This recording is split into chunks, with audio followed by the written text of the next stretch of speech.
প্রত্যেকটা আশ্রমে অসহায় অনাথ, এই সনাতনী নয় শুধু, অসহায় অনাথ মানুষকে আশ্রয় দিয়ে তাদের সেবার জোগাড় করা, এই নাম যজ্ঞের চেয়েও পুণ্য আপনার বেশি হবে। যদি অসহায়ের মুখে দুটো খাবার তুলে না দেওয়া যায়, এই বড় বড় দল দিয়ে নাম যজ্ঞ করে এই দলের টাকা নিয়ে গিয়ে এই আপনার 12 বাড়ি ভিক্ষার টাকা এ দিয়ে তারা বাড়ি নিয়ে গিয়ে কি করবে, সুদেও লাগায় এবং মাংস কিনে খাবে। আর এই অসহায় যাদের লেখাপড়ার যোগ্যতা নেই, যাদের মুখে ভাত দেওয়ার দুটো লোক নেই, সেই ছেলেটাকে কুড়িয়ে এনে যদি আপনার আশ্রয় দিয়ে যদি একটু সুশিক্ষিত করতে পারেন, ধর্মপরায়ণতা করতে পারেন, একদিন আপনার মৃত্যু সময় ওই মাটির মূর্তি হরিনাম দেবে না, ওই বাচ্চাটাই আপনার কর্ণ করে হরিনাম দিতে পারে।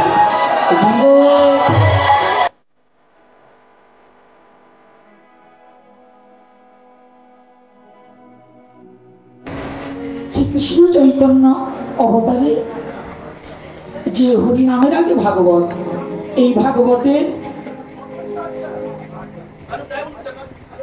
একমাত্র সুযোগ্য অধিকার ছিলেন এই ব্যাসাসনের সর্বজন বন্ধেয় সর্বযুগ শ্রেষ্ঠ তেগী, সর্বকুলের শ্রেষ্ঠ তেগী ব্যক্তি, যে মাতৃগর্ভ থেকে এই সমস্ত মায়াকে পরিহার করেছে।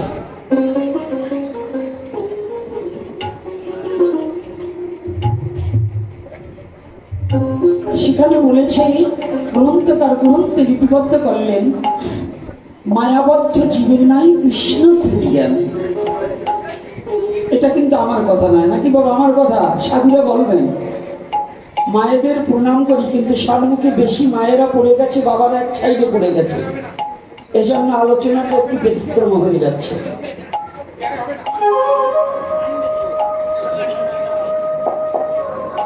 আচ্ছা নিচে নামিয়ে রাখুন তো, আমার শোনার দরকার নেই, ভক্তরা সঙ্গে হবে,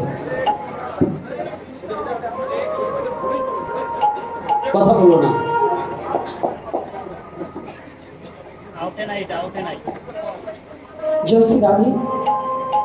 মানুষ ভক্ত বেশি হয়েছে কিন্তু শান্তি পাচ্ছি না।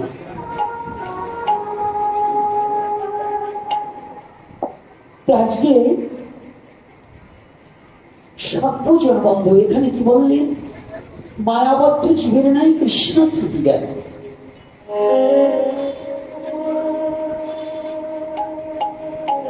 সনাতন ধর্মে বিরল আর কোনো গ্রন্থে দেখাতে পারবে না, অন্য কোনো জনকে এরকম যুক্তি এবং এরকম দাঁড় করাতে পারবে না। একজন ব্যক্তি সনাতন ধর্মের মধ্যে যিনি মাতৃগর্ভ থেকে সমস্ত মায়াকে পরিহার করে এসেছে, সে ব্যক্তি আর কেহ নয়, কৃষ্ণ দৈপায়ন বেদব্যাস পুত্র শ্রী সুন্দর গোস্বামী প্রভুপাদ। আমি প্রণাম জানাই তার শ্রীপাদ। দুটো হরিকথা বলতে হলে যাকে না স্মরণ করলে হরিকথায় প্রবেশ করা যায় না, যে দুজন ব্যক্তিকে, আর একজন ব্যক্তিকে আমার প্রায়টা এপিসোডে এই দুজনকে আস্বাদন করাতে হয়। একটা আস্বাদন হচ্ছে, একজন হচ্ছে মাতৃগর্ভ থেকে মায়াকে পরিহারকারী, আর একজন হচ্ছে মাতৃগর্ভে বসে ভগবানের রূপ দর্শনকারী। তার চেয়ে শ্রোতাটা কিন্তু গৃহীতা কিন্তু ভালো হতে হয়, তাই না বাবা? বক্তার চেয়ে শ্রোতা ভালো হতে হয়। তাহলে এখানে ভাগবতের প্রারম্ভে আমরা যাকে আস্বাদন করব, প্রথমটাই হচ্ছে বক্তা মায়া দেখি, আর শ্রোতা ভগবানের রূপ দর্শনকারী। শুধু দর্শনকারী নয়, ভগবান নিজে বক্ষে জড়িয়ে ধরে যাকে রক্ষা করেছিল।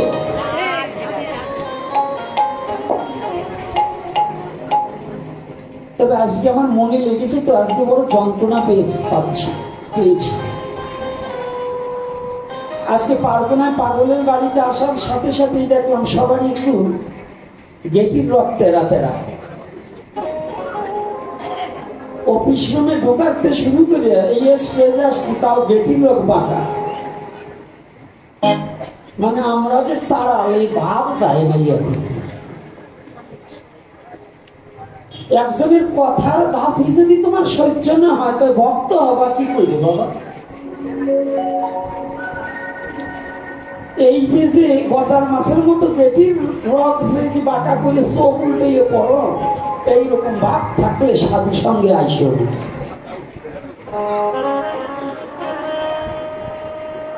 এটি হলো প্রথম ডোজ। তারপরে আজকে আমার কপালে না আপনার কপালে কি আছে পরে আসবে। আর ওই পিছনের আধা কেজি 1.5 কেজি বন্ধ করতে হবে।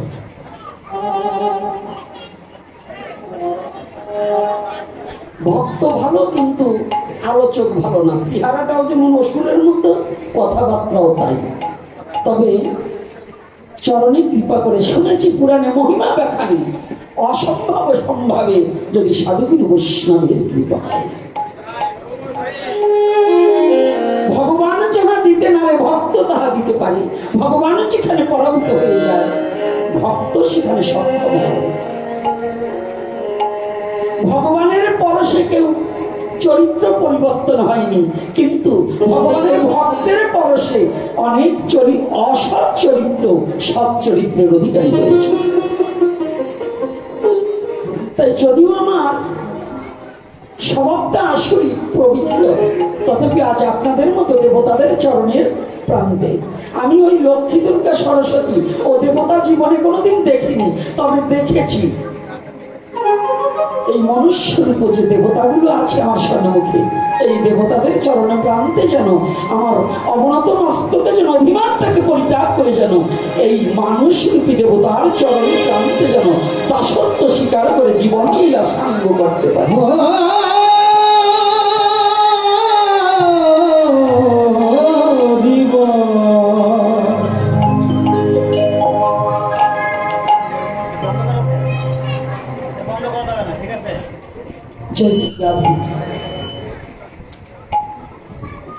তাই আপনারা একটু আশীর্বাদ করবেন। আপনাকে নাহি করি প্রচার যেন সভা কারো মাঝে যতটুকু সময় বসে থাকি জাতি ও নিজের স্বধর্ম এবং নিজের স্বজাতির উপরে যেন আলোচনা করতে পারি।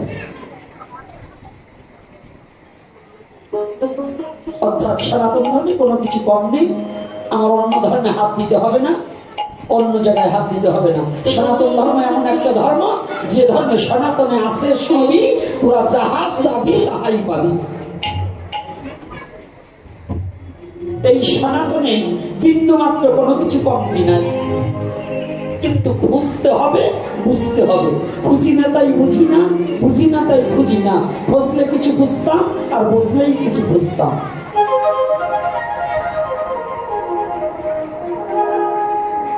তাই কৃপাপূর্বক আজ যেখানে এই দুজনকে, যে তৃতীয় জন তিনি আর কেহ নয়, যিনি মাতৃগর্ভে সে ভগবানকে দর্শন করেছেন, ভগবান যাকে স্বহস্তে তুলে মাতৃগর্ভে রক্ষা করেছিলেন, তিনি আর কেহ নয় পাণ্ডুকুলের ভব রাজাধিরাজ মহারাজ মহারাজ পরীক্ষিত। আমি প্রণাম জানাই তার শ্রীপাদ।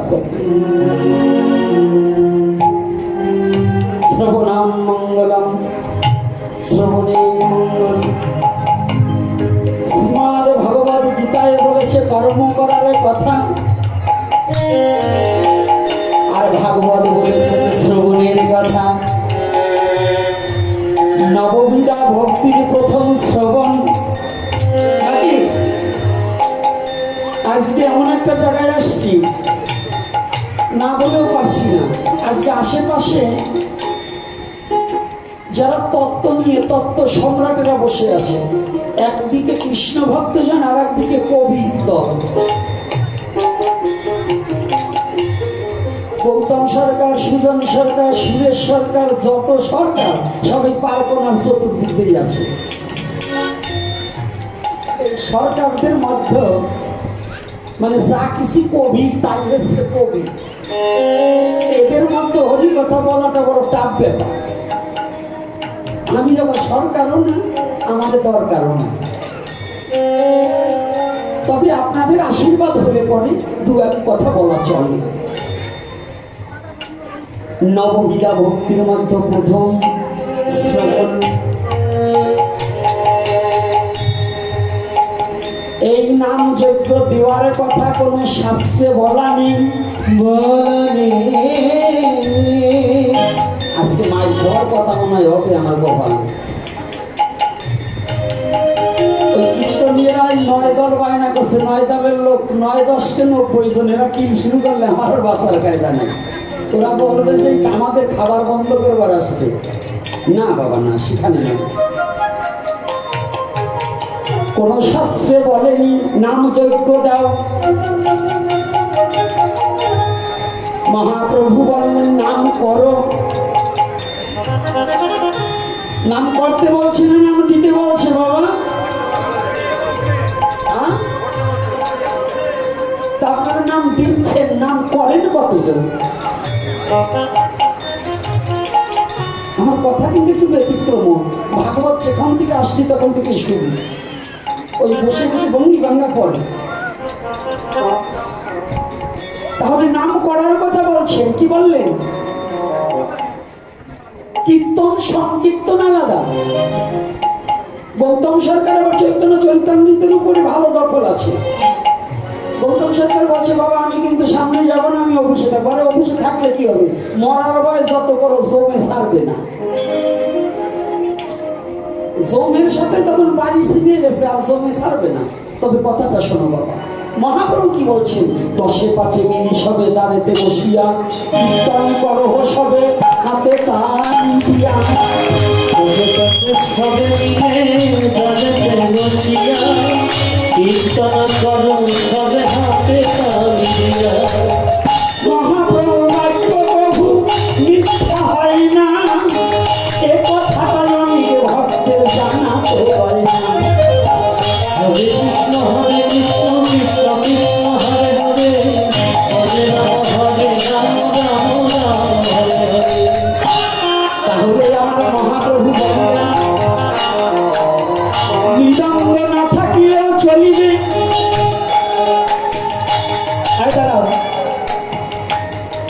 অষ্টগোস্বামীর মধ্যে সনাতন গোস্বামী যত মহাপ্রভুকে জিজ্ঞাসাবাদ করেছে, আর সপ্ত গোস্বামী কিন্তু এতটা জিজ্ঞাসাবাদ করেন। আমরা অনেকে জানি স্বরগোস্বামী। আজকে সনাতন ধর্মের কিছু কথা বলে তারপর অন্য টপিকে যাব। আমাদের গোস্বামীগণ কয়জন? আমরা জানি তো 6 জন। মিথ্যা কথা, গোস্বামী 8 জন। শ্রীরূপ সনাতন ভট্ট রঘুনাথ, শ্রীজীব গোপাল ভট্ট দাস রঘুনাথ, এই 6 জনের আগে 2 জন বৃন্দাবনে গিয়েছিলেন। সে 2 জনকে ভূগর্ভ গোস্বামী আর লোকনাথ গোস্বামী, যিনি নরোত্তম দাস ঠাকুর মহাশয়ের গুরুদেব। তাহলে এই 2 জনের নাম আমরা বন্দনায় বলছি না কেন? যে জিনিস যত মূল্যবান তারে তত করো সাবধান, যত গুপ্ত তত পক্ত। অর্থাৎ ওরা ভজনে এত সিদ্ধ, ওরা বললেন যশমান প্রতিষ্ঠায় সব সুগরের মিষ্টান। আমরা যশমান প্রতিষ্ঠা জগতে কিছু চাই না, আমাদের নাম যেন ওই বন্ধনায় না যান। আর আমি গোপীনাথ কি চাই?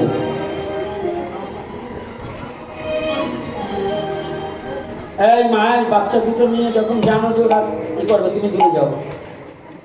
যাও, আমি কিন্তু খাতিরে ধর্ম রক্ষা করি না।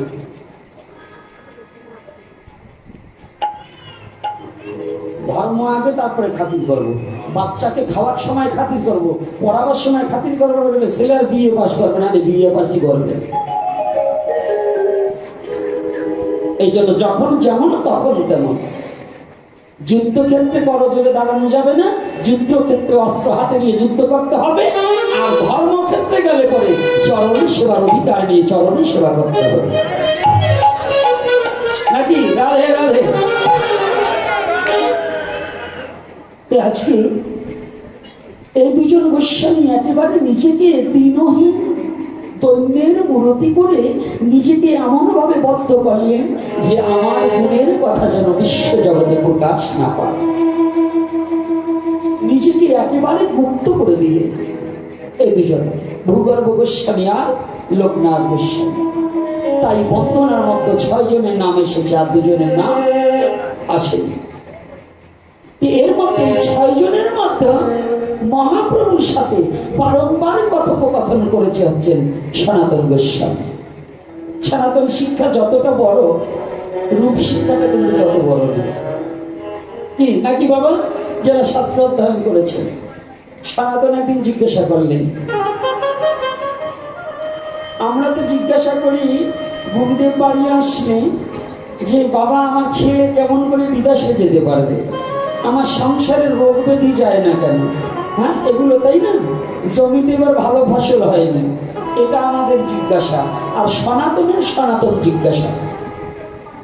সোনা মানে একটা ধাতু বস্তু, তন মানে দেহ। যিনি স্বর্ণটাকে অ্যাসিড দ্বারা ধৌত করলেও, সুহাগা দ্বারা গলিত করে অ্যাসিডের মধ্যে নিক্ষেপ করলেও যে বস্তুকে অ্যাসিডেও খেতে পারে না, তার নাম হচ্ছে স্বর্ণ, ধাতু বস্তু। আর ওই স্বর্ণের মতো যিনি ভগবান ভজন করিতে করিতে যার দেহটাকে সুবর্ণময় করে ফেলেছে, তিনি সনাতন। আর এই সনাতন ধর্ম যিনি আশ্রয় করেছে, এই সনাতন ধর্মকে যিনি ভালোবাসতে পেরেছে, তিনিও তাকেও পৃথিবীর কোনো অপশক্তিতে কোনোদিন নিঃস্ব করতে পারে না। এটাই সনাতন ধর্মের গুণ। আপনি সনাতন ধর্মকে ভালোবাসবেন কেন? আপনি ঔষধ খাবেন কেন? রোগ সারে তো সনাতন ধর্মকে ভালোবাসবেন কেন? আর এই যে গোস্বামী সনাতন, এনাকে বলছে সনাতনের সনাতন জিজ্ঞাসা। সনাতনের সনাতন জিজ্ঞাসা মানে একেবারে খাঁটি বস্তু, খাঁটি জিজ্ঞাসা। তো সনাতন জিজ্ঞাসা করলেন, করজোড়ে দাঁড়িয়ে আছে, ভক্তের প্রেমময় মূর্তিখানা দর্শন করলেন। জানেন, ভক্ত যেমন ভগবানকে দেখার জন্য আকুল হয়ে ভগবানকে নাম ধরে ডাকে, আর আমার ভগবানও তার শুদ্ধ ভক্তকে পাবার নিমিত্তে, দেখার নিমিত্তে বেকুলতার সহিত গোলক ছেড়ে ভূলোকে নেমে আসে, ভক্তের সামনে দাঁড়িয়ে ভক্তকে দেখা দেবার নিমিত্তে দাঁড়িয়ে যায়।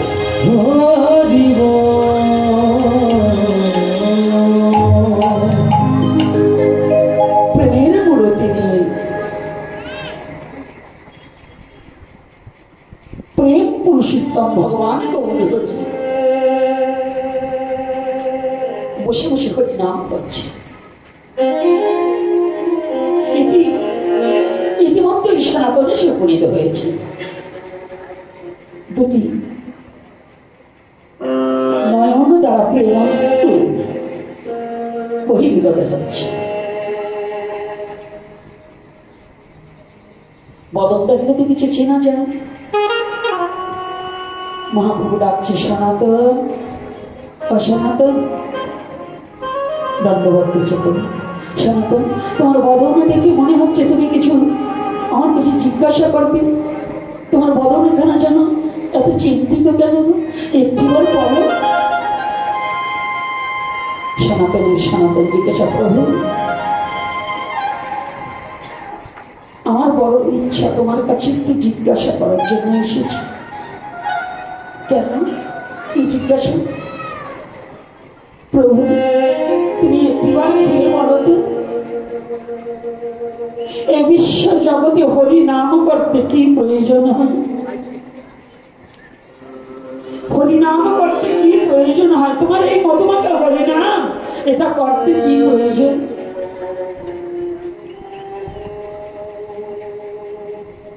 মহাপ্রভু বললেন, সনাতন এই কথা?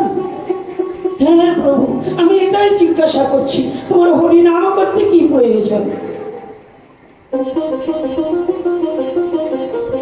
সনাতন, আমার হরিনাম করতে একটা মৃদঙ্গ দেখেছি না, ওই মৃদঙ্গ বাজিয়ে হরিনাম করলে আমি তার হয়ে যাব। সনাতন দুটি চোখের জল ছেড়ে, দয়াময়, ও দয়াময়, তুমি বলো, এই কলিহত জীব তো অতীব দুঃখী জীব, অতীব কাঙাল জীব, অতীব দুঃখ দারিদ্রতায় তার সংসার চলে। ওই তোমার মৃদঙ্গ কিনতে গেলে যে অনেক টাকার প্রয়োজন, সে মৃদঙ্গ কিনতে পারবে না, সে তো তোমার হরিনাম করতে পারবে না, তাহলে সে কি কোনোদিন পাবে না প্রভু, তুমি বলো।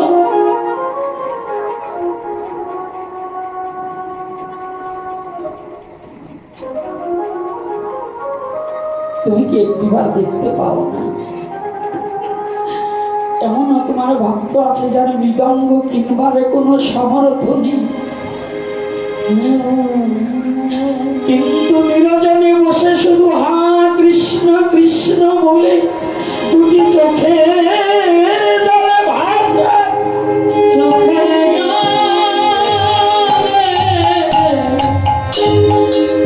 কৃষ্ণ বলে ভাসে। এমন কোন ভক্ত আছে জানো গৌরী, যে তিনবার তিন মুঠোই অন্ন খেতে পাবে না, সে আবার তোমার হরিনাম করবে কেমন করি? মৃদঙ্গ কিনবে কি দিয়ে?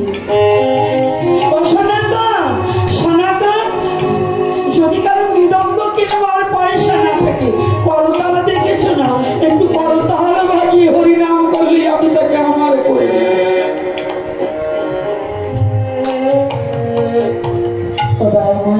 ওই করতাল কিনতেও তো পয়সা লাগে।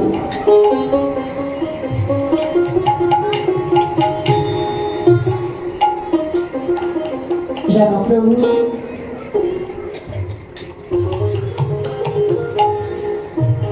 তোমার যদি করতাল কিনা যেমন মনে করে আমাকে, আজ তুমি আমার দিকে তাকিয়ে দেখো, আমার সব থাকতে আজ কিছু নেই, আমার মতো ভিখারি নেই। আমার সব থাকতেও সে হয়েছে মানুষ রতন, সব থাকতে যার কিছু নাই, কিছু না, স্বর্ণ খনি মুক্তা পাথর, টাকা পয়সা ভাবে চাই,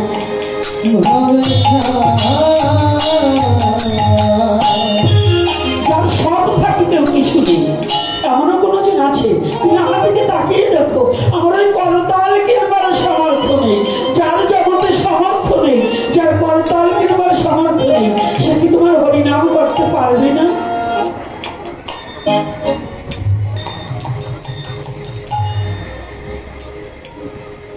মহাপ্রভু চোখের জল ছেড়ে দিলেন। সনাতন, জগৎ জীবের কি আছে আর জগৎ জীব আমাকে কি দেবে? একথা অনেক আগে থেকে আমি জানি, বিধায় কি করেছি জানো? যদি কারো করতাল কিনবার পয়সা না থাকে, আমি প্রতিটা জীবকে দুখানা করতাল দিয়ে দিয়েছি।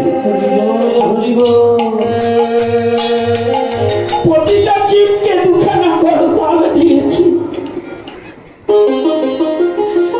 সনাতন, যদি জগৎ জীবের কিছু না থাকে, সকাল সন্ধ্যা করতালি দিয়ে হরিনাম করলেই আমি তাকে নিজ হাতে বই খাবে পার করে।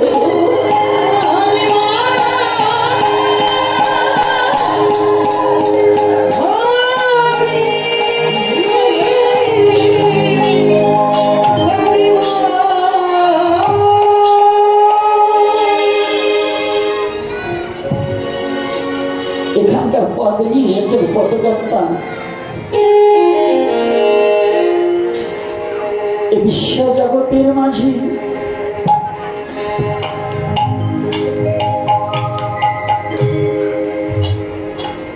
সনাতন তো করতালি বাজিয়ে হরিনাম করেছে, আপনারাও করেন, কিন্তু আমার তো কোনো গতি নেই। তথাপি একটু কৃপা করবে, যতদিন সময় থাকি যেন আমার গৌরকে ভুলে না থাকি, আমার গৌরকে ভুলে না যায়। আসুন সবাই মিলে একটু রাধা মাধব কীর্তন করি, আমাদের জীবনটাকে ধারণা করে আবার আমরা হরিকথার মধ্যে প্রবেশ করি।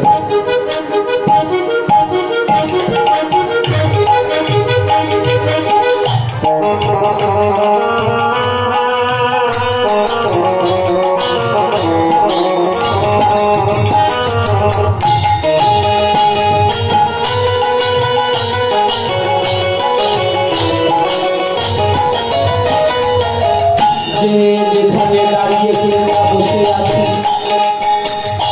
দুখানা হাত তাদের তাদের ভগবান দিয়েছে। দেখি কাদের কাদের হাত দিয়েছে ভগবান। রাধে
ভগবানকে ডাকিতে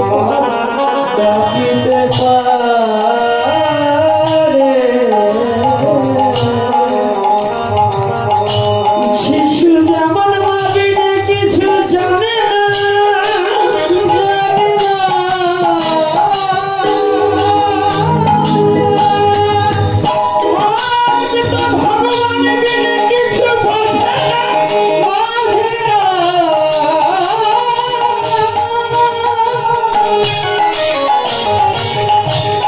ওই শিশু যেমন অভিমান অহংকার ক্রোধ কাম পরকে ঠকানো বিদ্যা থাকে না। তুমিও সব চরিত্রকে নষ্ট করে দিয়ে একমাত্র শিশুর মতো হয়ে ভগবানকে ডাকিয়া লইবে।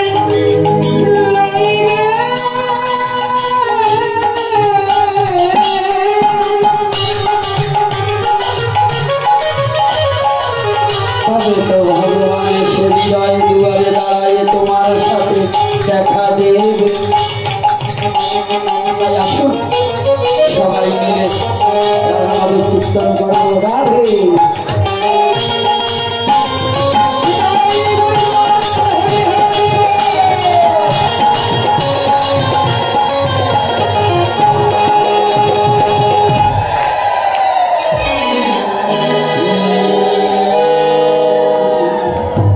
জয় রাধা মাধব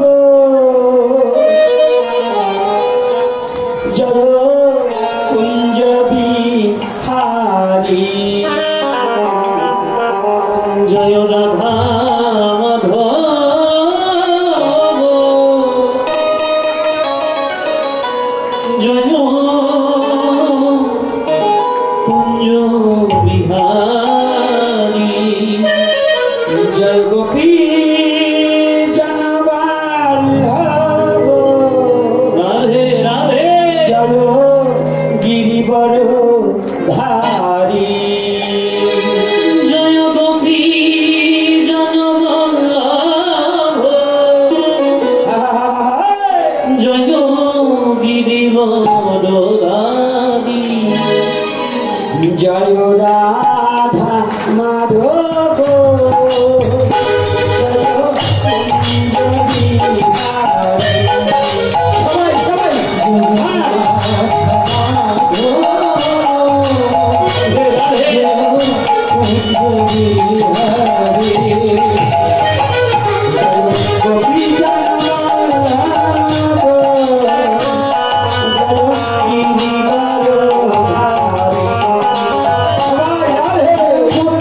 Jai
মালাকে পরিধান করাবেন, করা আমরা আলোচনার মধ্যে যাই। অনেক মায়েদের মস্তক থেকে কাপড় পড়ে গেছে।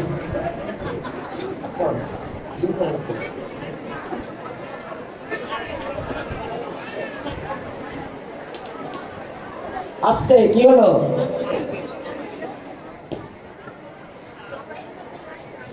কথা হবে না।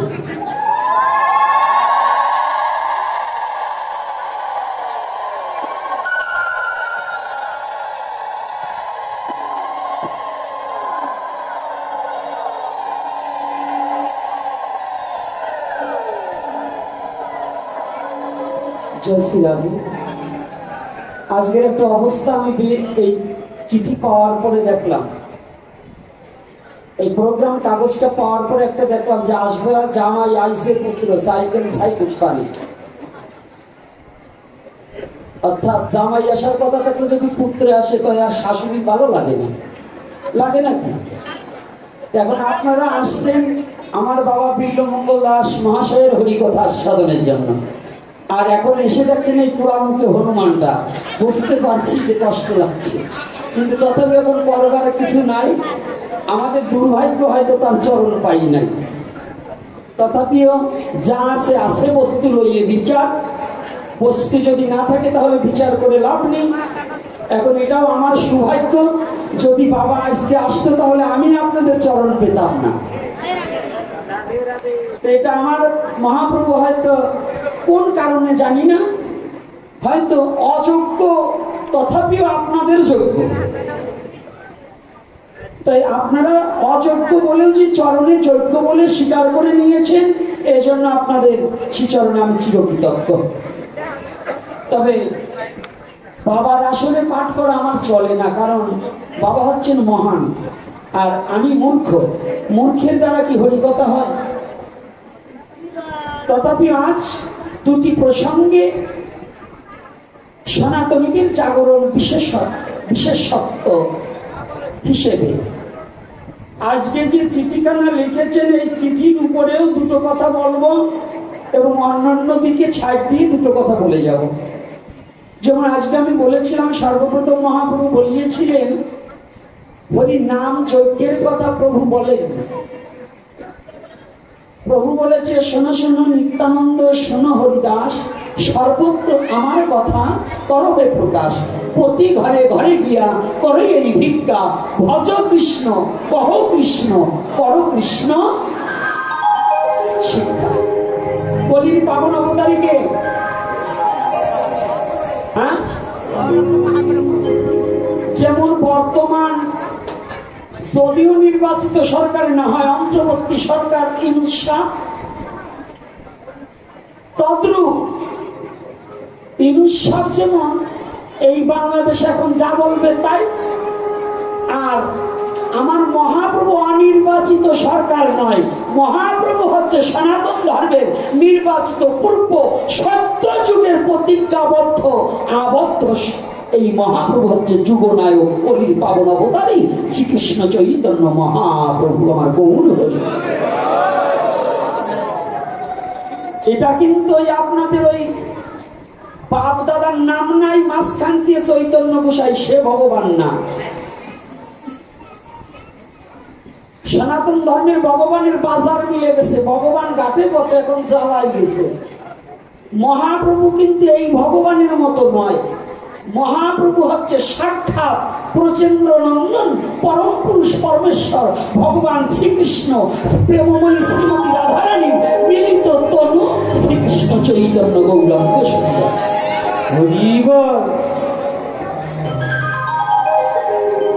আমার কথাটা কি কষ্ট পাবেন না? আমরা মহাপ্রভুকে মানছি না, আমরা মানছি উৎপাদ গ্রহন্ত। মহাপ্রভুর যে আদর্শটাকে আমরা মেনে নিতে পারছি না। মহাপ্রভুর একটা শ্লোক দিয়ে এই বৈষ্ণব সমাজ শেষ হয়েছে।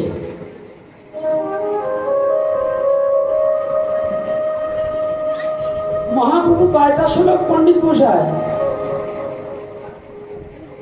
দুই পণ্ডিত দুই পাশে, তিন পণ্ডিত বইছে দুই পাশে, জমকালেরা শনি। হ্যাঁ বেশ, এক পণ্ডিত বলছে 8 শ্লোক, ঠিক আছে, যথার্থ। তো এইটা মহাপ্রভু কি বলছে? ত্রিনাদ পিশুয়েছেন তরুরেব শৈষ্ণ মানেন মানদেন কীর্তনিয়া সদা হল। এই যত সনাতন ধর্মের এই হার্টের রুগীগুলো এই শ্লোকটারে বেশি পছন্দ করে।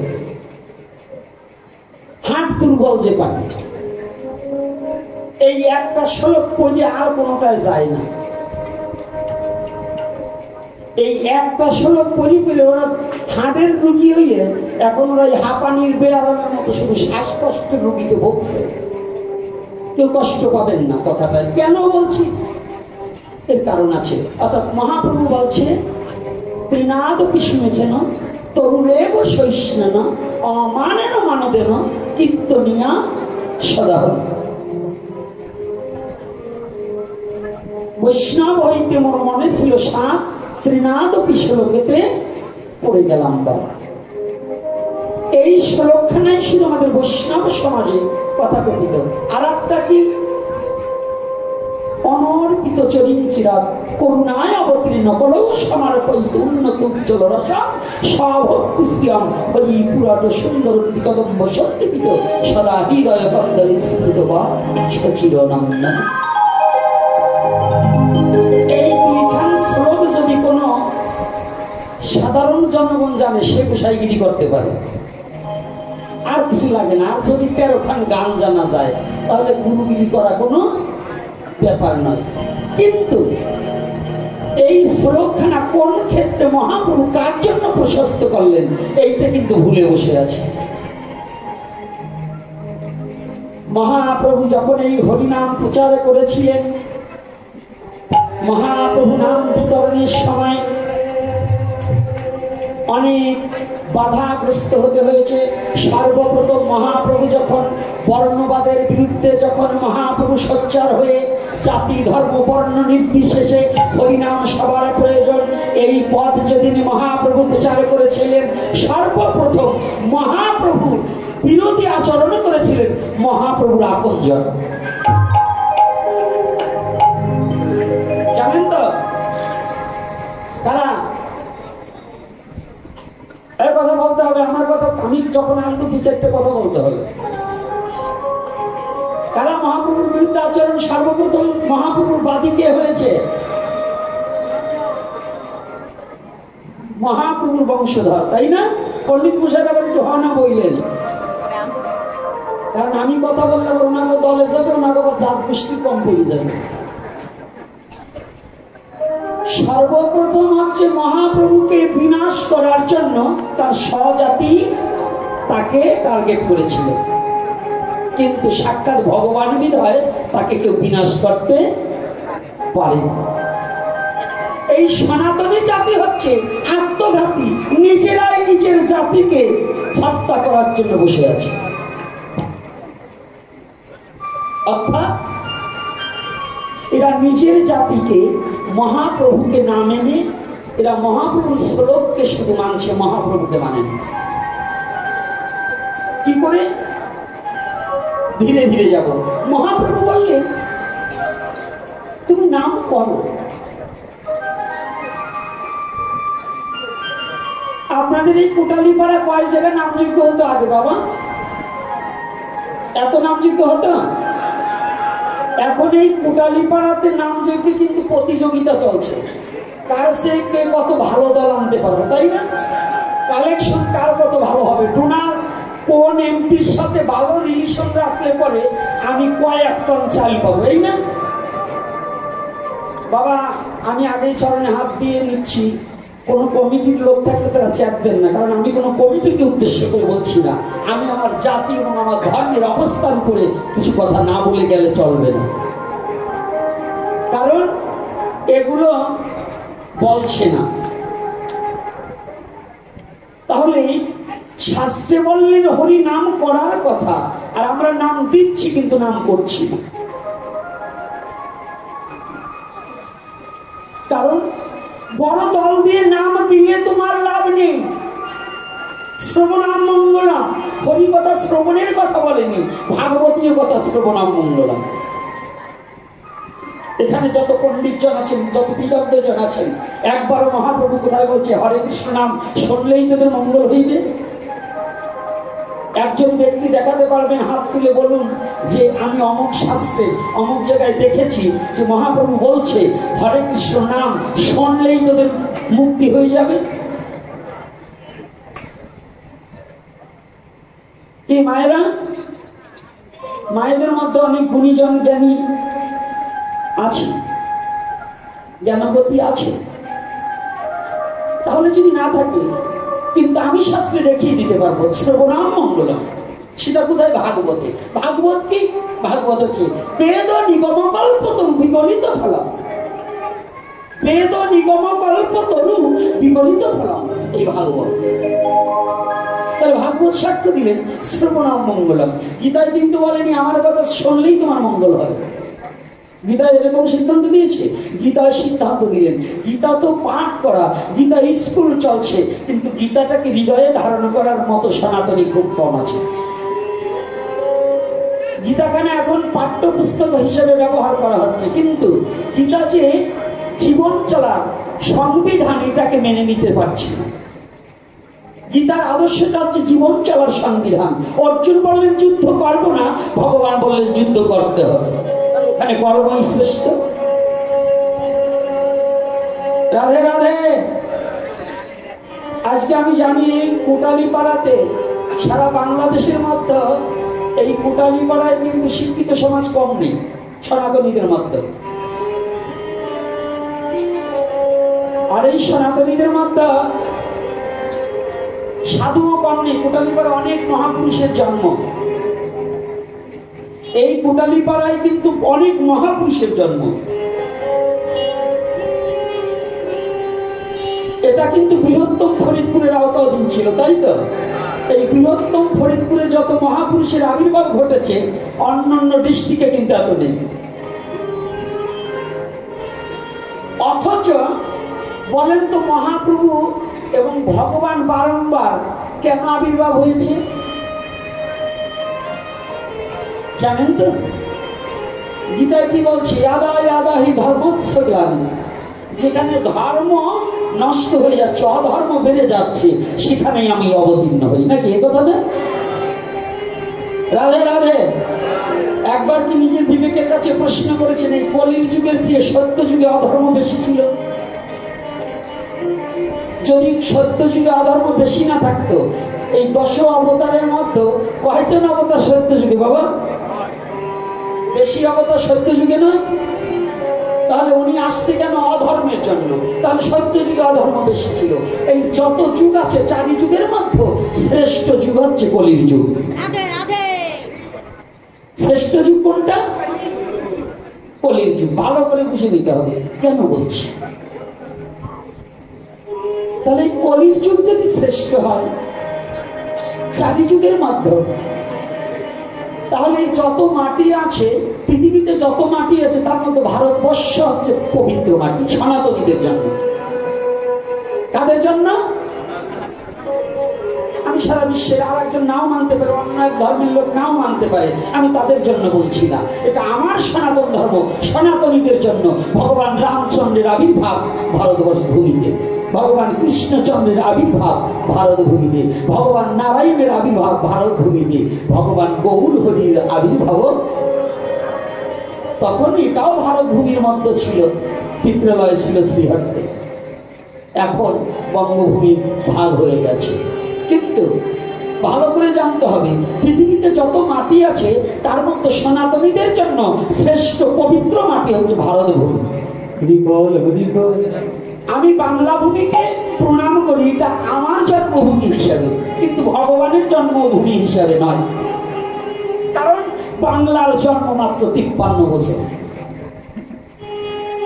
বাংলার জন্ম কত বছর?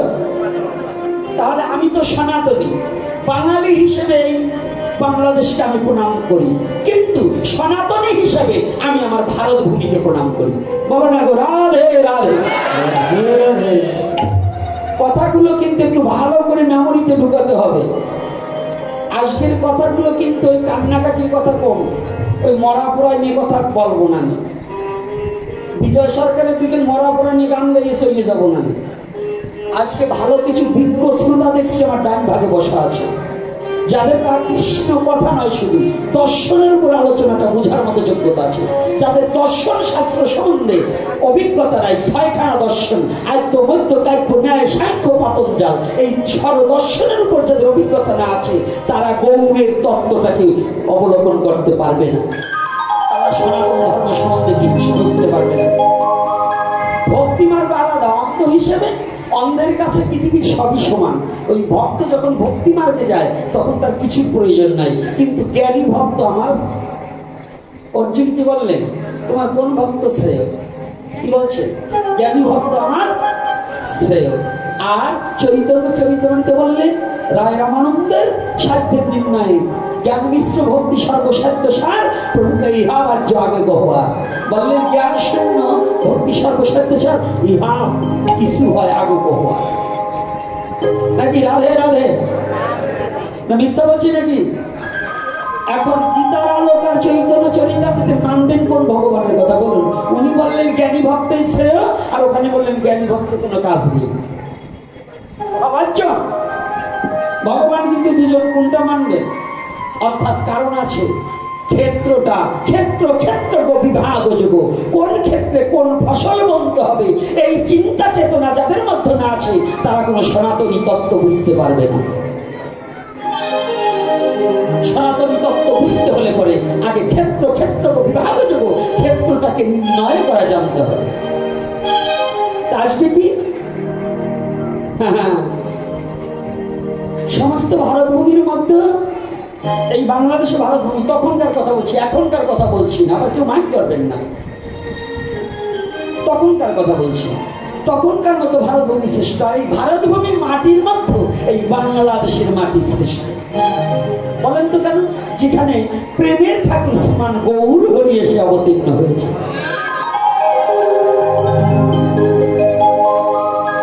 পুরুষোত্তম, মর্যাদা পুরুষোত্তম রামচন্দ্র, লীলা পুরুষোত্তম কৃষ্ণচন্দ্র, প্রেম পুরুষোত্তম গৌরাঙ্গ। তাহলে যেখানে প্রেম আছে সেটাই শ্রেষ্ঠ। তাহলে এই কলির যুগে কয়জন অবতার? রাধে রাধে, ভালো করে অবলোকন করতে হবে। ক্ষণজন্ম মহাপুরুষ, ক্ষণ অবতার বহুবিধ হতে পারে, কিন্তু যুগ অবতার একজন। যুগ অবতার কতজন? যুগ অবতার অবতার প্রত্যেক জায়গায় আসতে পারে, ভগবানের ইচ্ছা যখন সেখানেই আসতে পারে, এতে কোনো সন্দেহ নেই। কিন্তু যুগ অবতার একজন, সেই যুগ নায়ক যুগ অবতার শ্রীকৃষ্ণ চৈতন্য মহাপ্রভু। তার অবতারে এই বৃহত্তম ফরিদপুরে কেন এত মহাপুরুষের জন্ম হয়েছে এটা কি জানেন? অর্থাৎ এই বৃহত্তম ফরিদপুরেই অনাচার বেশি ছিল, এই অনাচার দূর করবার জন্যই মহাপুরুষদের আবির্ভাব ঘটেছে। বলো না গো রাধে রাধে।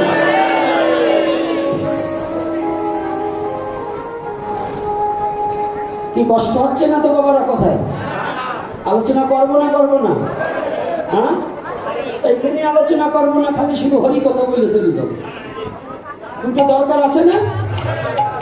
এগুলো না জানা থাকলে তো আমাদের ছেলেরা কি বলবে? বুড়ো কাটা তো হরে কৃষ্ণ বলে কাইতে কেটে মরে যাবে, তো ওরা কি বলবে? আপনাদের যুগ শেষ। অর্থাৎ আগে রেডিও শুনতেন, এখন টিভি রেডিও সব গেছে, এখন মোবাইল এসেছে। আর কয়েকদিন পর মোবাইলও বন্ধ হয়ে যাবে, শিক্ষক স্কুলে নিয়োগ হবে না, কারণ ওই মোবাইলে শিক্ষকতা করবে। এই আসি গেছে, এই যে আমার সামনে যেটা এটা একজন শিক্ষক, ওটাও যেটা হ্যাঁ শুরু হয়ে গেছে, না বললে উপায় নাই। তো এর জন্য সত্য কথা বলতে চাই। তাহলে শ্রীকৃষ্ণ চৈতন্য মহাপ্রভু তিনি জগৎজীবকে বললেন তোমরা হরি নাম করো। আমার জিজ্ঞাসাটা এখানে, তাহলে আমরা কি নাম করছি? কতজন হরি নাম করছেন? হাত তুলুন তো। রাধে রাধে। আপনাদের প্রণাম জানাই, আমি একবারও হরি নাম করতে পারি না। আমার জীবনে একবারও আজ অবধি হরি নাম হলো না। হরিদাস ঠাকুর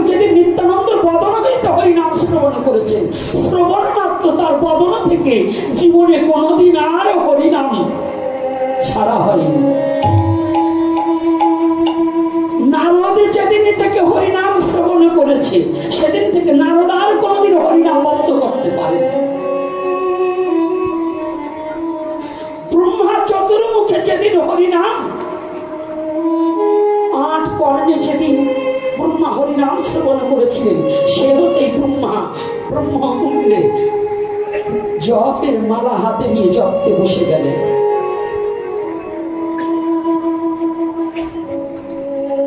আমরা যে এত নাম শুনছি, আমাদের চরিত্রের পরিবর্তন হচ্ছে না কেন? আমরা এত নাম দিচ্ছি, এত নাম করছি, এত মালা জপ করছি, আমাদের চরিত্রটা কেন পরিবর্তন হচ্ছে না?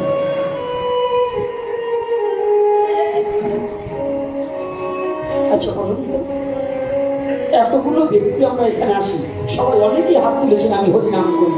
আচ্ছা, যে নামে হরি, যে হাত দিয়ে হরি নাম করেছেন, যে জিহ্বা দিয়ে হরি নাম করেছেন, যে কর্ণ দিয়ে হরি নাম শুনেছেন,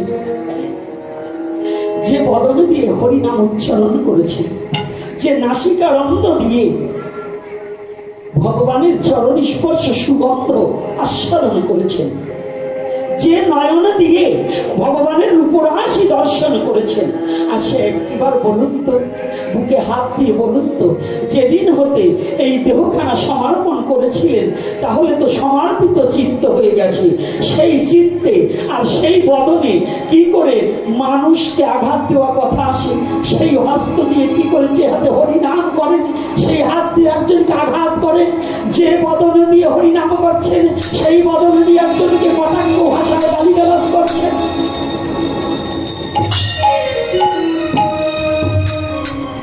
অপরাধ শূন্য হইলে সদা লইবে না। আমি বলছি না, শাস্ত্র বলেছে অপরাধ শূন্য হয়ে কি লইবে? সদা লইবে না।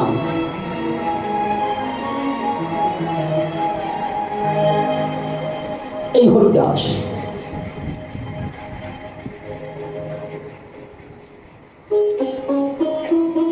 যে করে হরির চিন্তা, হরি করে তার চিন্তা। আপনারা জানেন, সকলেই হরিদাসের লীলাটা জানেন, কিন্তু এই লীলাটার মধ্যে ছোট্ট একটু আস্বাদন করে তারপর অন্যদিকে আবার প্রবেশ করবে যে আমরা কোথায় আছি, হরিনাম কাকে বলে, কেমন করে পড়া হয়। এই যে আজকে ভাগবতী আসর আসছে না, আমি অনেক ভদ্রলোককে দেখেছি, সনাতনী একটু করতালি দিল না, হাত দুটো একটু তুলল না, কিন্তু এই ভদ্রলোকরা যখন এমপি আসে, যখন মন্ত্রী আসে, যখন চেয়ারম্যান আসে, তখন বাহা দেয়, করতালি দেয়, কিন্তু ভগবানের নামে করতালি দিল না। ও বাবা, তোমার এই হাতের শক্তিটা কোনো এমপি দেয়নি, কোনো মন্ত্রী দেয়নি, এই হাতের শক্তিটা আমার সাক্ষাৎ ভগবান দিয়েছে। কে দিয়েছে? আজকে তার হাতে হাত, তার নামে হাত তুললে না, হাত তুললে একজন মন্ত্রীর নাম আসলে, একজন এমপি আসলে, একজন চেয়ারম্যান আসলে, তোমার হাতটা অপবিত্র হলো, কিন্তু পবিত্র করলে না। তুমি কোনোদিন ভগবানের নামে হাত তুলে নিজেকে আত্মসমর্পিত চিত্ত করে দাঁড়াতে পারলে না।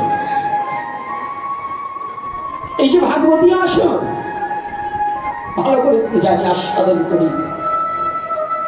একদিন হিন্দু বাড়িতে ভাগবত হচ্ছে, সনাতনী জাতি নিঃস্ব হচ্ছে কেন জানেন? আজকে যেমন সভাপতি বাবুকে বলেছি, এতগুলো জায়গা আছে, এতগুলো জায়গা বাবা, আপনারা কীর্তনের দলও, আমি এর আগেও চিঠি পেয়েছি, ভালো ভালো দল আসে এখানে, বিল্ডিং হয়েছে, ছাদ, নাট মন্দির সব হয়েছে, মন্দির, অনেকগুলো মন্দির হয়েছে, কিন্তু এই মন্দির শুধু করলে হবে না, অন্তত 100 ছাত্র এখানে ছাত্র নিবাস করতে হবে, 100 ছাত্র থাকতে হবে। মন্দিরগুলো করেছেন শুধু দেখাবার, ওই যে স্ট্যাচু না কি কয় নাকি বলে, আমি এবার অত বাংলা টাংলা বুঝি নাই, কি জানো বলে না, চিত্র প্রদর্শনী। এই মূর্তিগুলো হয়েছে চিত্র প্রদর্শনী, কিন্তু মন্দির হয়নি, মন্দিরের সেবা পূজার বিগ্রহ হয়নি। যদি বলেন কেন? সেবা পূজার বিগ্রহ আর মন্দিরটা এরকম খোলা থাকবে না, কাঠের দরজা থাকতে হবে। এটা শুধু প্রদর্শনী মন্দিরের ন্যায় হয়েছে। কাঠের দরজা দিতে হবে কেন? সেবা পূজা যখন হবে কাঠের দরজা, এবং পরবর্তীতে কাঠের দরজাটা দিয়ে বন্ধ করতে হবে রাত্রে ঘুমাতে গেলে। আপনি মন্দিরটা খুলে রাখলেন, রাস্তার পাশে মন্দির, হ্যাঁ সনাতনী জাতি, একজন এসে একটা পাগল একটা লাঠি দিয়ে মূর্তিটা ভেঙে দিল, আপনি তখন কি করবেন? তাহলে আপনার বিগ্রহটাকে আপনার আয়ত্তের মধ্যে রাখা ধর্ম না? আপনার পুরোহিত কিন্তু একটু পরেই রাত 11টা বাজবে না, 9টার সময় পুরোহিত যে ঘরে দরজা মেরে শোবে তার জীবন বাঁচাবার জন্য, পুরোহিত তো এখানে এসে বসে থাকবে না, থাকবে? তাহলে এই মন্দিরটা আগে দিতে হবে কাঠের দরজা। আপনি দুর্গা পূজা করেন, আপনার বাড়ির আপনার গ্রামের মেয়ে ছেলে যার পরার শাড়ি নেই, একজন মা যদি বস্ত্রবিহীন থাকে, তার অঙ্গে যদি বস্ত্র না দিয়ে ওই মাটির মূর্তির পূজা করেন, আপনার দুর্গা পূজা সিদ্ধ নয়।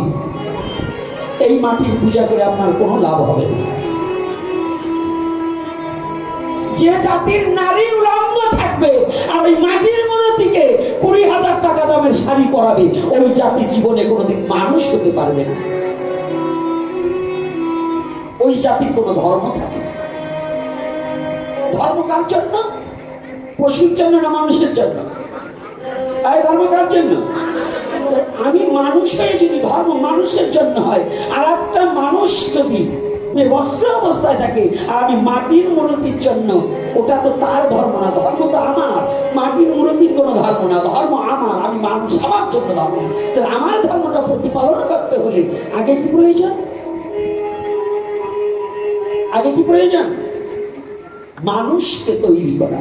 তবে সেই মানুষ তৈরি করার কারখানা হচ্ছে আশ্রম। এখানে বলা হয়েছে সেবা আশ্রম।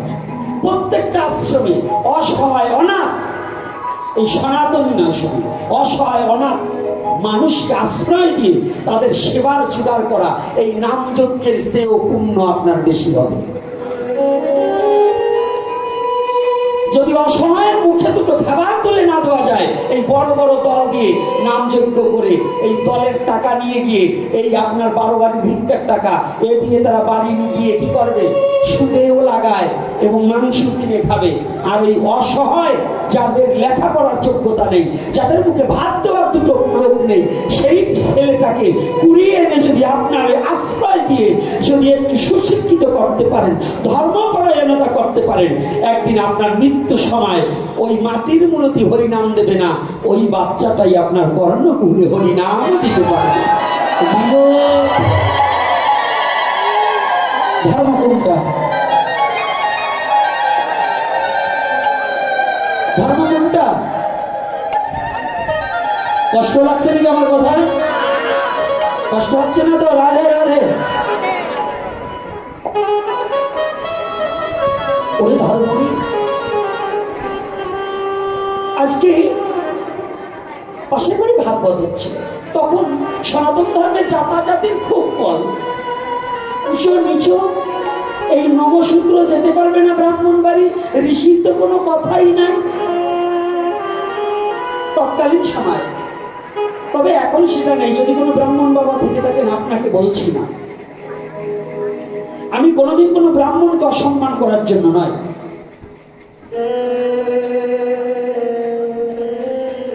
আজকে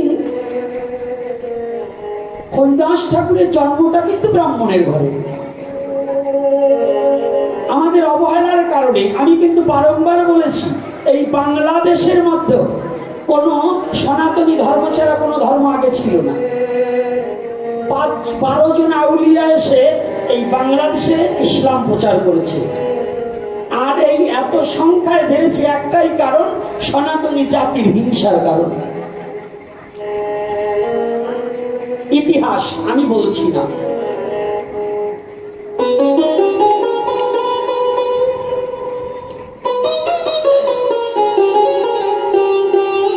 এই সনাতনী জাতির হিংসার কারণ, অবহেলার কারণ, কঠোরতার কারণ, এই সনাতনী জাতিরা মানুষকে পীড়া দিতে পারে কিন্তু ভালোবাসতে জানে না। পীড়া দিতে পারে, দুঃখ দিতে পারে, যন্ত্রণা দিতে পারে, বিভক্ত করতে পারে, কিন্তু একত্র হতে পারে না। এই সনাতনী জাত এত বড় নির্বোধ যে এরা বিভক্ত করতে পারে কিন্তু একত্র করতে জানে না। কষ্ট পাবেন না, কথাগুলো একটু ভালো করে মেমোরিতে ঢুকিয়ে নিন। অমুক সাহা, অমুক ব্রাহ্মণ, অমুক মেতর, অমুক মুসি, ও মন্দিরে গেলে হবে না, ও মন্দিরে প্রবেশ করলে পরে মন্দির অশুদ্ধ হয়ে যাবে, ব্রাহ্মণ ছাড়া পূজাই হবে না। মানে ভগবান ওই ব্রাহ্মণের বাবা কিনা ঠাকুর, তো ভগবাতে ছাড়া আর ভগবান খাবেই না। এরকম হয় না? এখনো শ্রাদ্ধ যদি হয়, ওরে বাবা রে বাবা, আপনার বাড়ির পুজো, এই আমার এই ছেলেটাকে এই যে ওরে আবার দেখাবো কেন, তো আবার শ্বশুর বাড়ি যে খায়, এই জন্য ওরে দেখাইয়ে লাভ নাই। ওই যে ওই ডিওটিরে যদি পাঠাই আপনার বাড়ি দুর্গা পুজো করতে, ও মাছ খাবে না, মাংস খাবে না, উৎসব করে জল ব্যবহার করে, বিড়ি খায় না, সিগারেট খায় না, ও পুজো করলে হবে না, কারণ ও নোংর ছেলে, পবিত্র হবে না। আর একটা একাদশী করবে না, বিড়ি খায়, গাঁজা খায়, বাবা খায়, মানে এখন গার্জিয়ানও খাওয়া দিচ্ছে। ওই বাবা করে ব্রাহ্মণ যদি হয়, সে ছিলে নাকি সব শুদ্ধ হয়ে যায়। এই যে সনাতন ধর্মের বাসলতা, এই বাসলতা আজ অবধি এখনো পরিষ্কার হয় নাই। হয়েছে? বলুন হয়েছে? এখন এই বাসলতা পরিষ্কার হয়নি।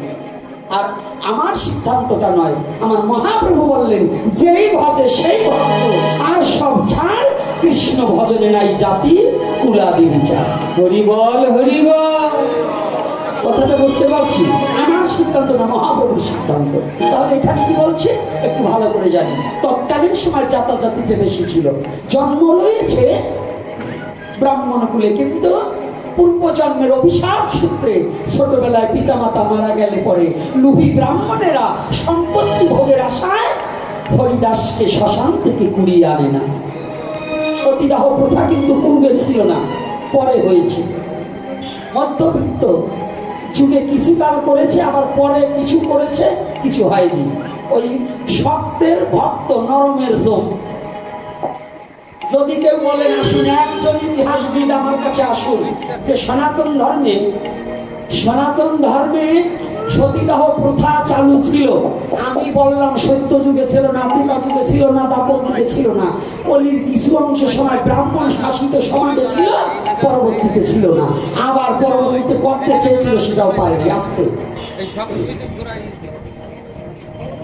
এটা যদি কোনো পণ্ডিত, কোনো ব্যক্তি, তাকে আমি চ্যালেঞ্জ করতে রাজি আছি, কারণ আপনাকে দর্শন দিয়ে বুঝিয়ে দিচ্ছি, শাস্ত্র দিয়ে কি তাই।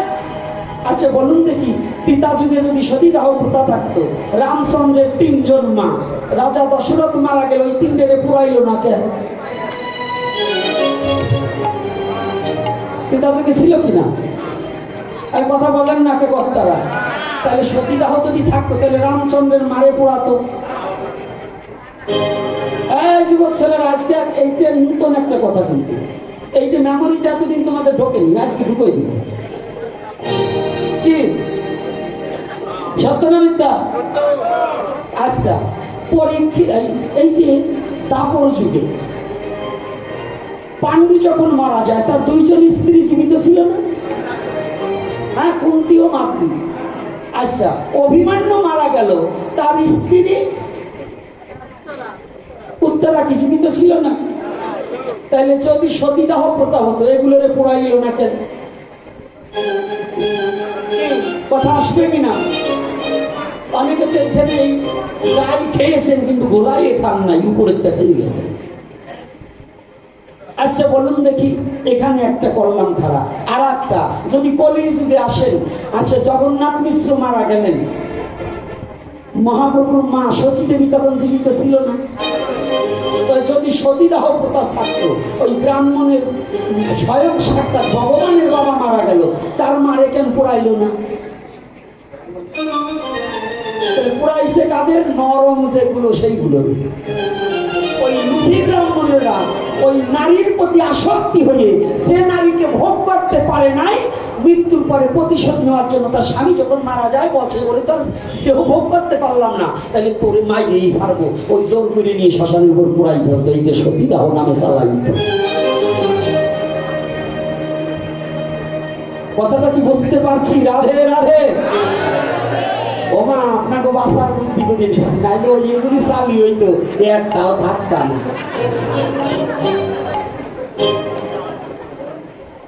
সত্যি না বাবা? না, তবে আজকে সদবাই বেশি আছে, এগুলো থাকতো। আর আজকে দুবা বিধুবা সদবা কিছু চিনা যায় না। বিধুবা গুলি লাল টিপার ভুলা বেশি বলে, চিনা যায় না তো। ওরাই লাল শাড়ি পরে ড্রেস দিয়ে শাড়ি দিয়ে বেরোয়, কোনটা কিতাব যাই যায়। এই রসেবারে একটু দিয়ে গেলাম, মনে থাকবে কি থাকবে না বাবা? এই রসেবারে দিয়ে যাই। এইবার দেখুন, তৎকালীন সময় জমির লোভে হরিদাসকে কুড়িয়ে আনে না, কিন্তু হরিদাসের বাবার সাথে গোপনে বন্ধুত্ব ছিল হবিউল্লাহ গাজীর সাথে। এই হবিউল্লাহ গাজী গোপনে গেলে যে আমার বন্ধু শেষ নিঃশ্বাস পরিত্যাগ করেছে, আমি একটু তার চিতাটাকে দর্শন করে আসি। চিতাটাকে দর্শন করবার নিমিত্তে যখন যায়, গভীর রজনীতে হঠাৎ করে একটা বাচ্চার কান্নার শব্দ শুনতে পায়। ভালো করে জানবেন মায়েরা, এই কথাগুলো প্রতিটা যুবক ছেলে মেয়ের একান্ত প্রয়োজন। যখনই কান্নার শব্দ পেল, একটু ভয়ও লাগে, একটু লণ্ঠন ধরে ধরে আস্তে আস্তে চিন্তা করে, আমার কাছে তো আগুন আছে, আগুন থাকলে তো কোনো ভূতের ভয় থাকে না, তবে আমি একটু যাই দেখি তো কান্না করে কে। যখন লণ্ঠন হাতে করে শ্মশানের কাছে গিয়েছে, দেখতে পায় জঙ্গলের মাঝে শ্মশানের উপরে বসে বসে ছোট্ট একটি বাচ্চা তার বন্ধু দিয়া ফসল হরিদাস কান্না করছে। ছোট্ট শিশু হামাগুড়ি দিচ্ছে আর মামা বলে কান্না করছে, কেউ তুলে নেওয়ার কেউ নেই। এদিকে হবিউল্লাহ গাজীর কোন পুত্র সন্তান নেই। হবিউল্লাহ গাজীর স্ত্রী নাম মরিয়ম।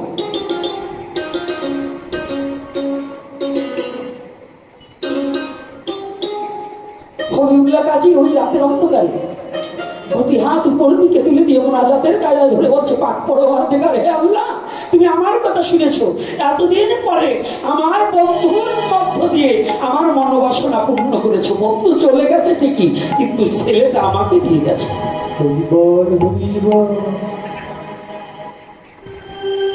হরিদাসকে পক্ষে জড়িয়ে ধরে, নাম ছিল শুধু হরি, হরিকে পক্ষে জড়িয়ে ধরে হবিউল্লাহ গাজী নিয়ে গেছে। মরিয়মকে ডেকে বলছে, মরিয়ম বেগম, তুমি একটিবার আসো, দেখো তোমার জন্য আল্লাহ তাআলা কি যেন একটা দিয়ে দিয়েছে। বাইরে এসে দেখো না, কোলে একটা বাচ্চা। বলছে কি? বলছে আমার বন্ধু উপহার হিসেবে তোমাকে পৌঁছিয়ে দিয়েছে, তুমি পুত্র হিসেবে তাকে বরণ করে নাও।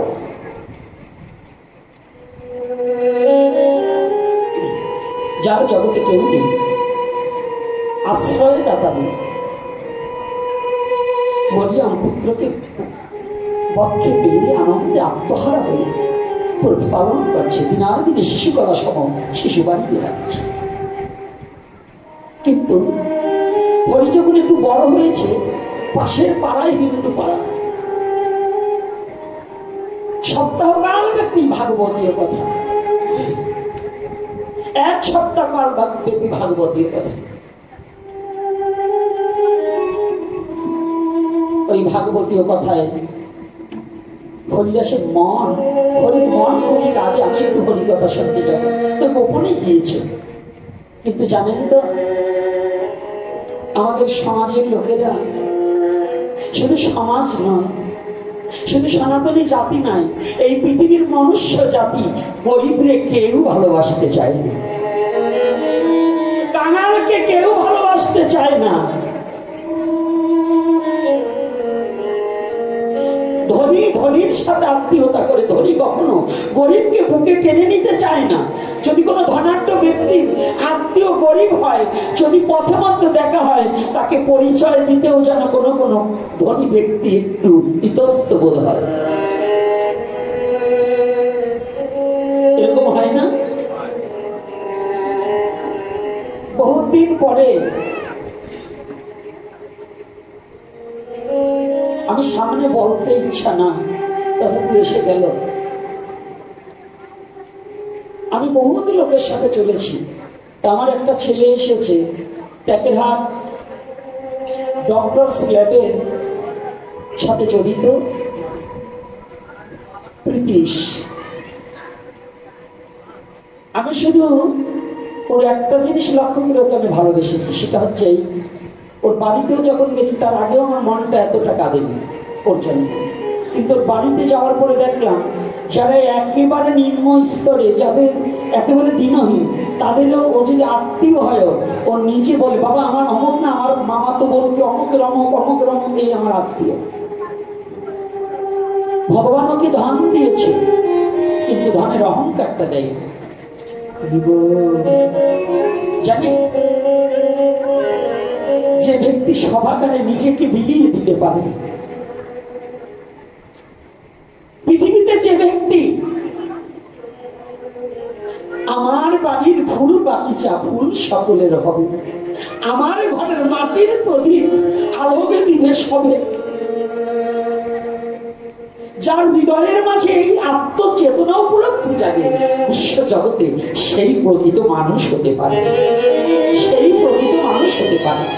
আর যার মতো উচ্চ নিচ, জাতিভেদ এবং বড় লোক ছোট লোক, এবং সে অবিদ্যা নামে বিদ্যান, এই গর্বই অহংকার আসে, সে কোনোদিন মানুষ হয় না, সে জানোয়ার হতে পারে। অত্যাধিক জানতে জানতে সে জানোয়ার হয়ে গেছে, কিন্তু মানুষ হতে পারেনি।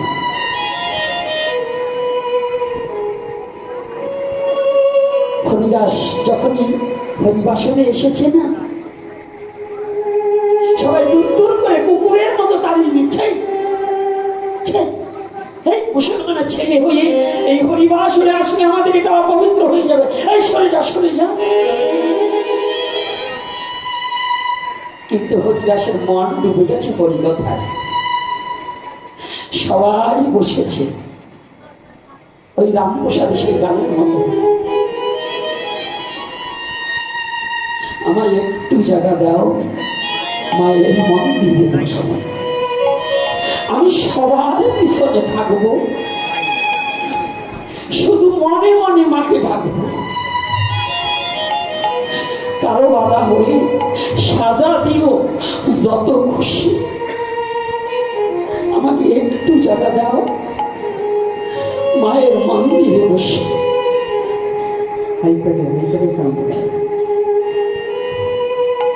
জানি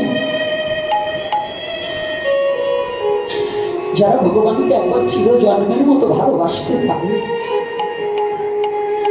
যারা চির জন্মের মতো একবার ভগবানের চরণে নিজেকে সমর্পণ করে দিতে পারে, এই বিশ্ব জগতের লোকের মন্দ কথায় কোনোদিন কিছু যায় আসে।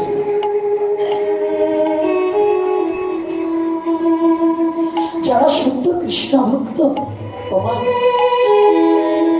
যারা জগতে ভগবানকে চির জন্মের মতো ভালোবাসার মতো ভালোবাসতে পারে, তারা কলঙ্কের হার গলায় পড়েও তারা কৃষ্ণকে ভুলে যেতে পারে না, ভগবান ভজনে কখনো ভুলে যেতে পারে না।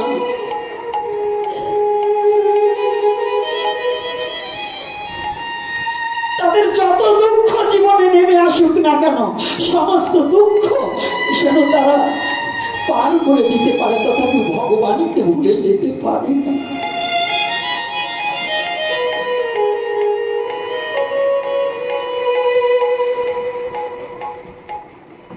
হরিদাসকে যত দূর দূর করে তাড়িয়ে দেবে না কেন, ছোট্ট হরি সবার পিছনে এক ভাগাড়ে গিয়ে বসে আছে। দূরে বসে বসে হরিকথা শুনছে আর দুটি চোখের জলে ভেসে যাচ্ছে। আমার জন্মটাই যেন কেমন, লোকের মুখে শুনেছি যে আমার মা নেই, আমার বাবা নেই, আমাকে প্রতিপালন করতে এনেছে, নিজেকে বলছে আমার জন্মটাই যেন কেমন। যদি আমার ভাগ্যটা ভালো হতো তাহলে আজকে আমার বাবাও থাকতো, আমার মাও থাকতো।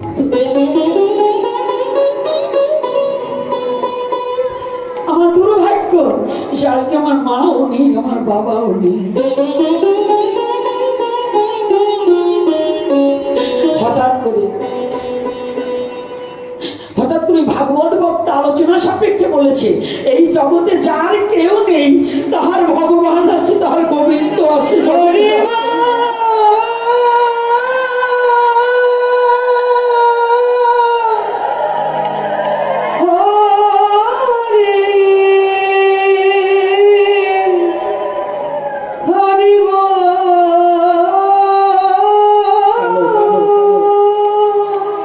যার কেউ নেই তার গোবিন্দ আছে, তার ভগবান আছে।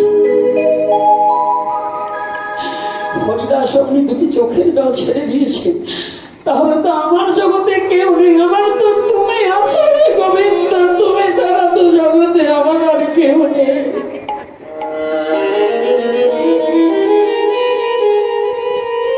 যদি ওই পাঠক ঠাকুরের কথা সত্য হয়, জগতে যার কেউ নেই তার তুমি আছো, এই জগতে তো আমার আর কেউ নেই।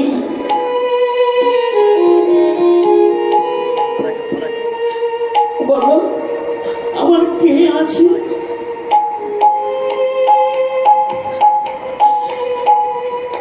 কুকুরকে যেমন খেতে দেয়, সবাই প্রসাদ দিচ্ছে, হরিদাস হাত পেতেছে। এত দূর করার পরে হরিদাস ছেড়ে যায়নি, হাত পেতেছে। ওই কুকুরের মধ্যে একটু উঁচু করে একটু প্রসাদ দিয়েছে, ওটাই অধরা অমৃতে দিয়ে মনের আনন্দে যাচ্ছে। এতদিন পরে আমার একটা জায়গা পেয়েছি, যার কেউ নেই তার ভগবান আছে। হরি বল, হরি বল।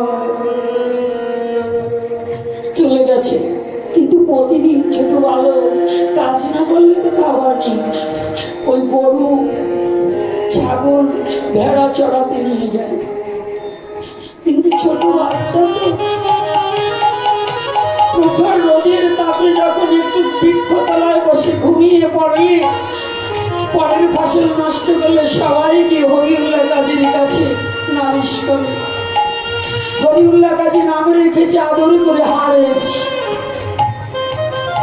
হরিদাস নয়, হরি নয়, হারেছ।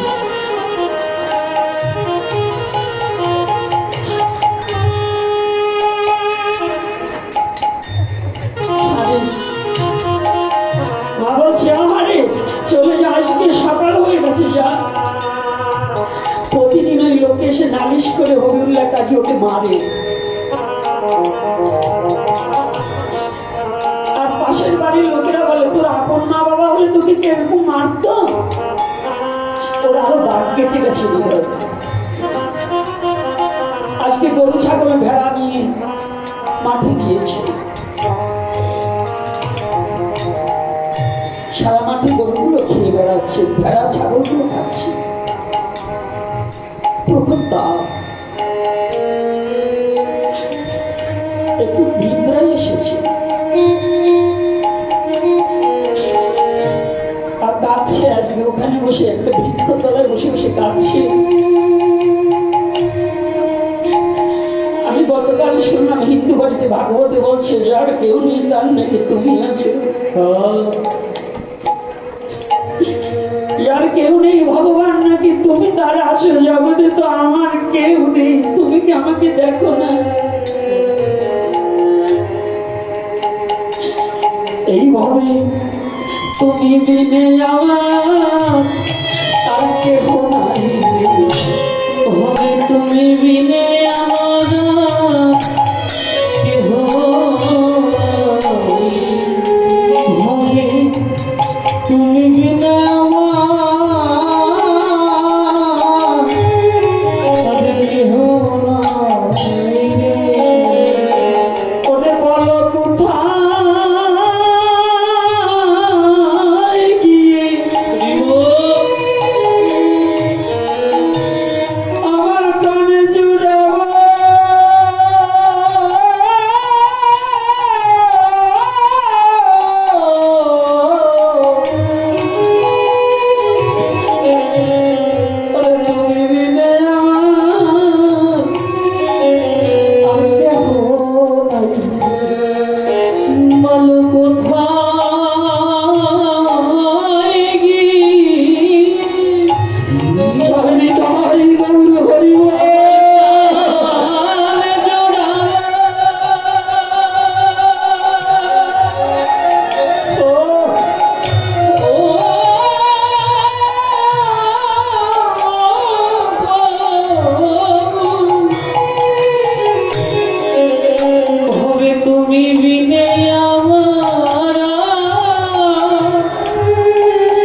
থেকে দেখো তাহলে আমার দুঃখ কেন? তুমি কি পারো না আমার দুঃখটাকে নিয়ে নিতে গোবিন্দ? তুমি কি পারো না আমার এই যন্ত্রণাটাকে লাঘব করতে?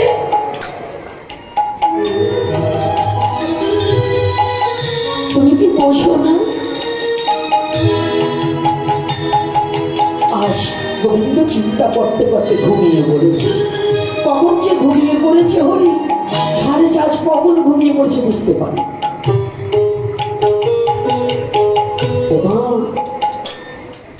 সন্ধ্যা হয়ে গেছে। যে গরুগুলোকে প্রতিদিন তাড়িয়ে আনতে হয়, ভগবানের কৃপা হয়ে গেছে। আজকে একটা গরু এদিক ওদিক না দিয়ে ঠিক সন্ধ্যার সময় সমস্ত গরু, ছাগল, মহিষ, ভেড়াগুলো এসে চতুর্দিকে ঘুরে দাঁড়িয়ে আছে। ওদের ভাব যেন রাখালিয়ে ঘুম থেকে জাগলেই আমাদের বাড়ি নিয়ে যাবে। অন্যদিন তাড়িয়ে আনতে হয়, আজকে একটাকেও তাড়াতে হয়। হঠাৎ করে ঘুম ভেঙে দেখতে পায় সমস্ত গরু, মহিষ, ভেড়াগুলো, ছাগলগুলো হারেসকে ঘিরে দাঁড়িয়ে আছে। হারেসকে ঘিরে দাঁড়িয়ে আছে।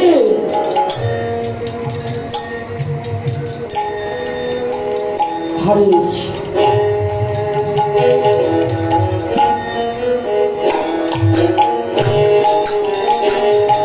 চোখ মেলে দেখতে পেল সবাই যেন হারেসের জন্য অপেক্ষা করছে।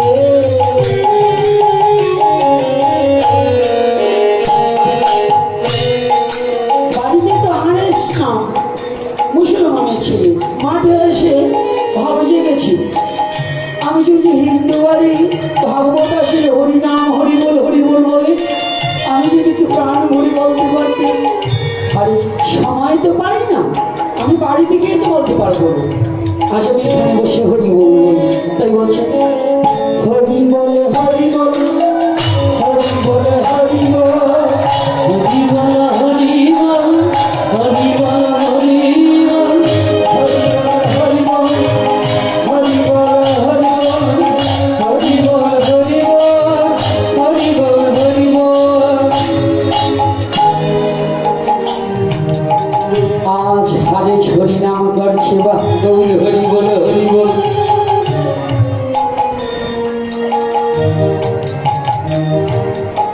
দেখেন না বাংলাদেশের অবস্থা, লাভ জেহাদ করে যদি কোনো হিন্দু মেয়েকে যদি ধর্মান্তরিত করা যায়, হিন্দু ছেলেকে, তাই ওনাদের কিন্তু বাড়ি সুইট পারে না।